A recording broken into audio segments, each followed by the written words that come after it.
It all started with a cup of tea and a biscuit. Just an ordinary afternoon, really. One of those moments where you're not expecting anything to change. I was watching a car program when a Porsche GT3 RS flashed across the screen. Sleek, powerful, and wildly expensive. The kind of car that makes your heart skip a beat, even if you know it's out of reach. I thought, by gum, I'd love one of those, but my biscuit tin savings wouldn't cut it. There was barely enough for another pack of biscuits, let alone a supercar. Then a bonkers idea struck.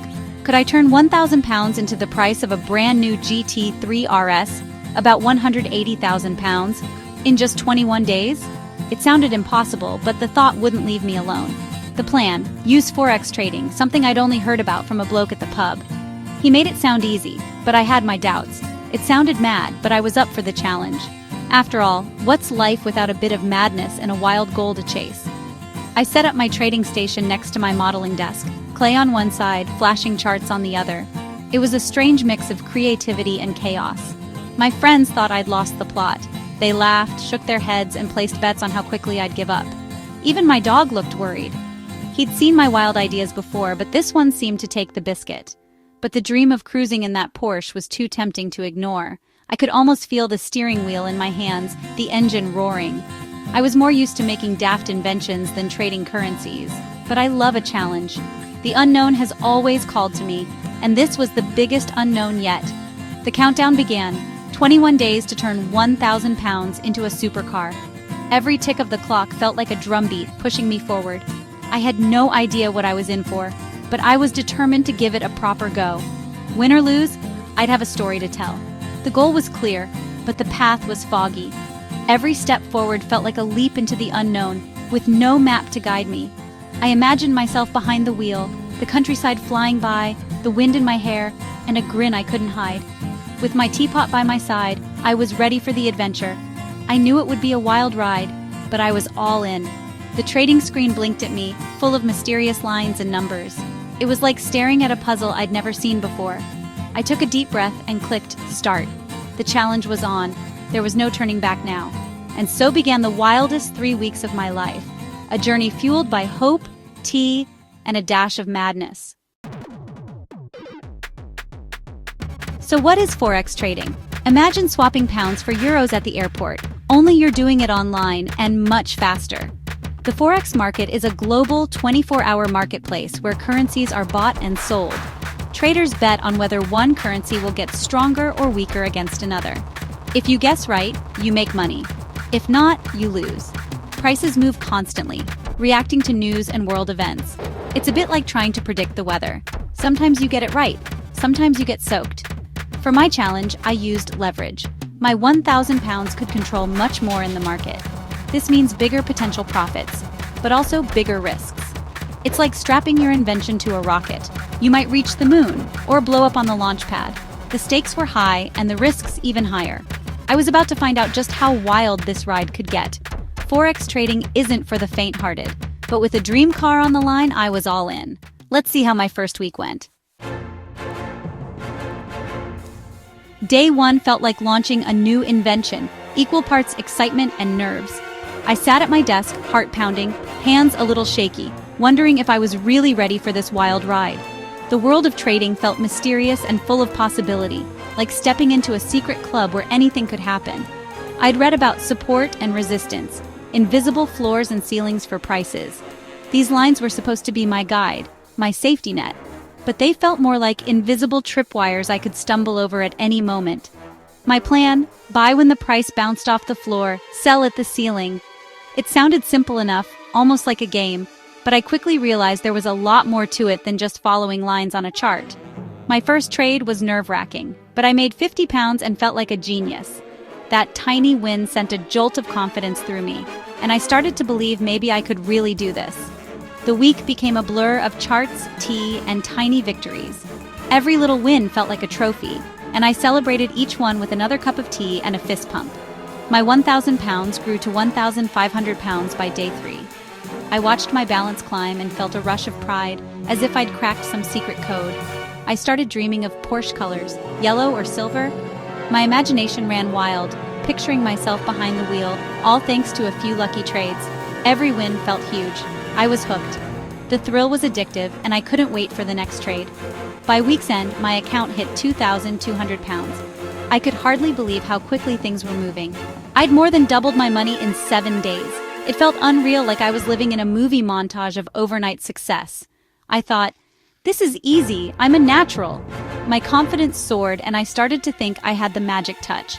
But the market had other plans. Just when I thought I had it all figured out, things started to shift. The excitement was real, but so was the risk.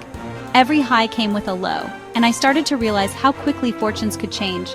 I was checking my phone constantly, even while walking the dog. Trading was on my mind morning, noon, and night. The world of Forex had taken over my life. It was everywhere I looked, and I couldn't escape the urge to check the markets.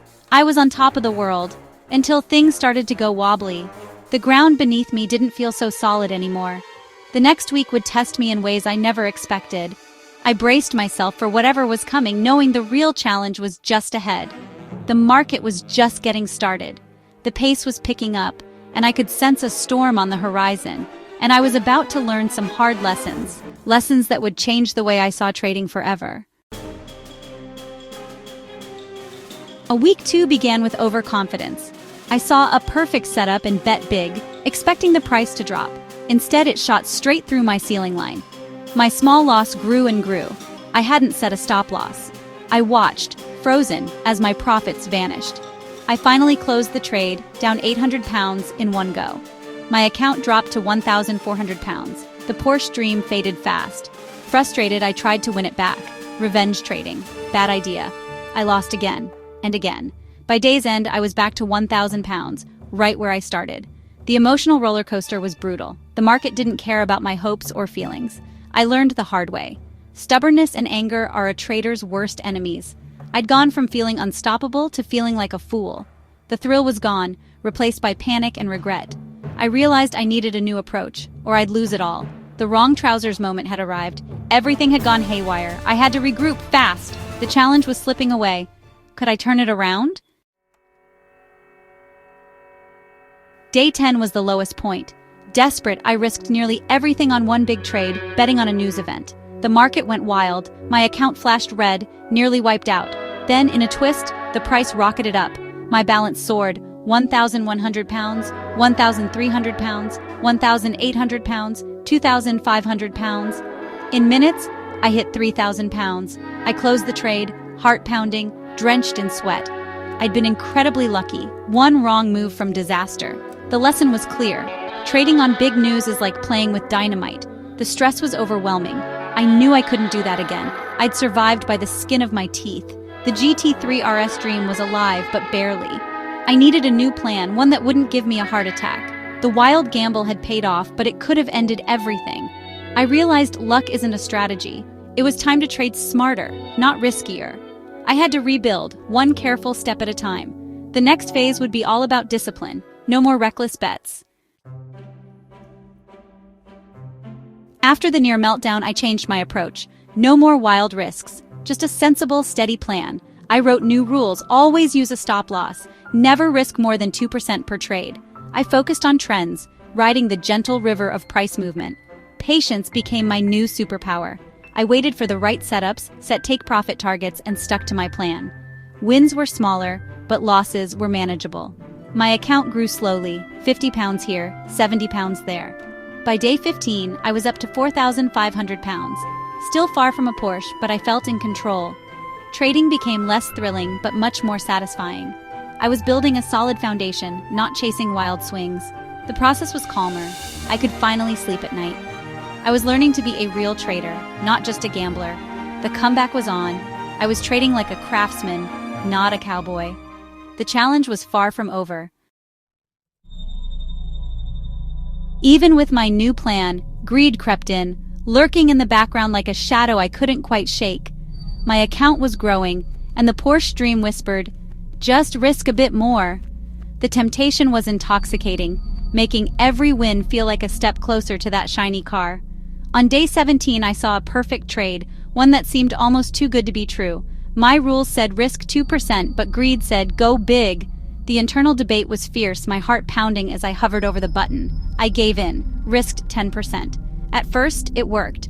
The rush of quick profits was exhilarating, and for a moment I felt invincible. Then, a newsflash reversed everything. The market turned on a dime and my confidence evaporated. My stop loss hit, and I lost a big chunk. The screen flashed red and my heart sank.